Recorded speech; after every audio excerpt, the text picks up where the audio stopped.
The book of Genesis. In the first video, we saw how chapters 1 through 11 set up the basic storyline of the Bible. God has created all things, and he makes humans in his image to rule the world on his behalf. The humans choose sin and rebellion, and so the world spins out of control into violence and death, all leading up to the rebellion and scattering of the people in Babylon. And so the big question is, what is God going to do to rescue and redeem his world? Well, out of that scattering at Babylon, the author traces a genealogy of just one family that leads eventually to a man named Abram, later known as Abraham.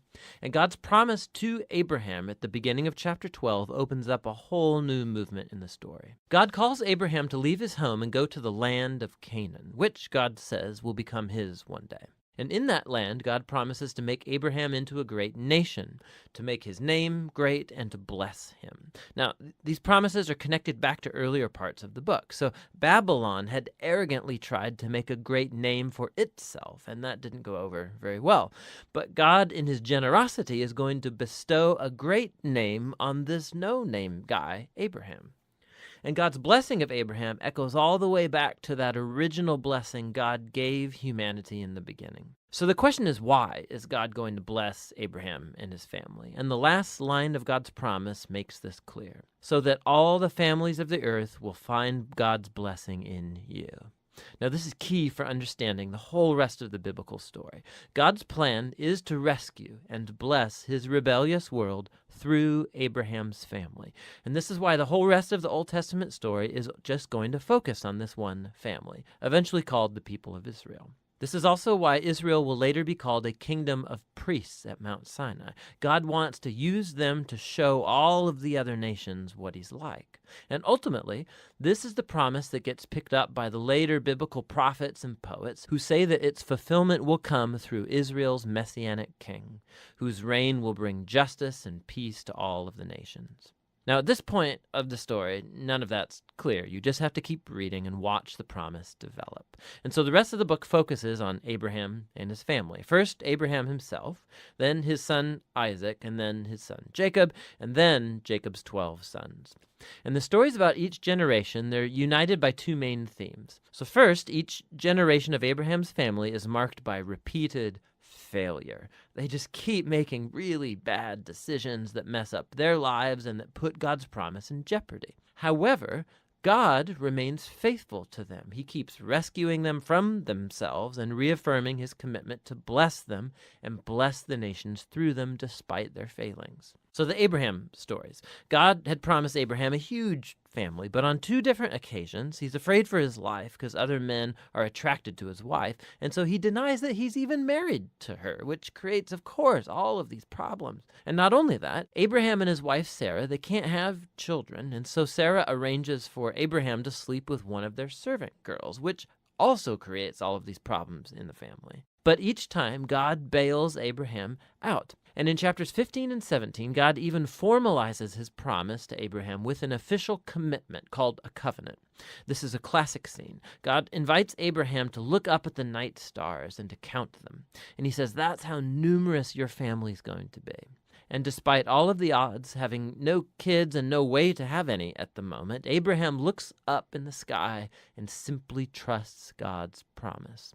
And God responds by entering into a covenant with Abraham, promising that he will become a father of many nations, that God's blessing may come to the whole world. God asks Abraham to mark his family with a sign of the covenant, circumcision of all the male boys in the family. This is a symbol to remind them that the fruitfulness of their family is a gift from God. And so Abraham has lots of kids eventually, and he dies at a good old age. Now, the Jacob stories play out these themes even more dramatically. From birth, Jacob lives up to the meaning of his name, which is deceiver. He cheats his brother Esau out of his inheritance and blessing, and he does it by deceiving his old blind father, no less, and then he just takes off. He goes on to take 4 wives, even though he really only loves one, Rachel, and this creates all of these rivalries in the family.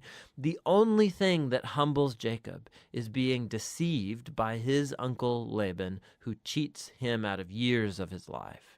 The tables have finally turned. And so it's a humbled Jacob that returns to his homeland. And in a very strange story, Jacob ends up wrestling with God as he demands that God bless him. Some things never really change, do they? However, God honors his determination, and he passes Abraham's blessing on to him. And he renames Jacob as Israel, which means wrestles with God. Now, it's this last part of the book, the story of Jacob's sons, where all the themes come to a head. Jacob loves his second to youngest son, Joseph, more than any of the others, and he gives him this special jacket. And the 10 older sons come to hate Joseph, and so they kidnap him, and they plan to kill him, but instead they decide to just sell him into slavery in Egypt, where he ends up in prison. Talk about family failure.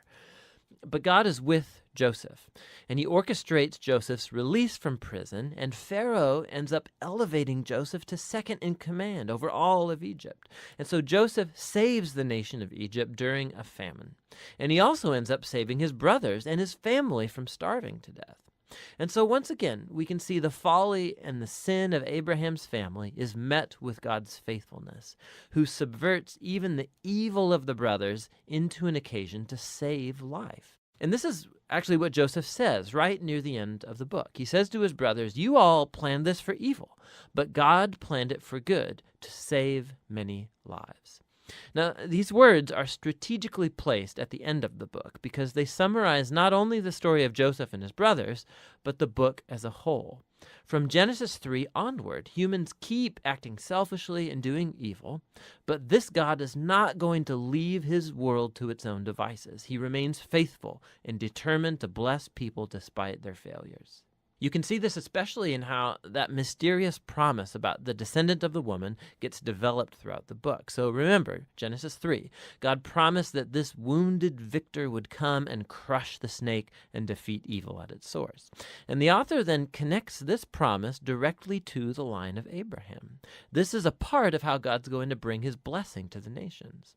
Now, from Abraham, this promise gets connected to Judah, the 4th son of Jacob. And this is how. In an extremely important poem in chapter 49, in aging Jacob, he's on his deathbed, he wants to bless his 12 sons. And when he comes to Judah, Jacob predicts that Judah will become the tribe of Israel's royal leaders, and that one day a king will come who will command the obedience of all the nations and fulfill God's promise to restore the garden blessing to all of the world. And then after this, Jacob dies. And later Joseph dies too. And the growing family remains in Egypt. And so the book of Genesis ends with all of these future hopes and promises left hanging and undeveloped. And it forces you to turn the page to see how it's all going to turn out. But for now, that's the book of Genesis.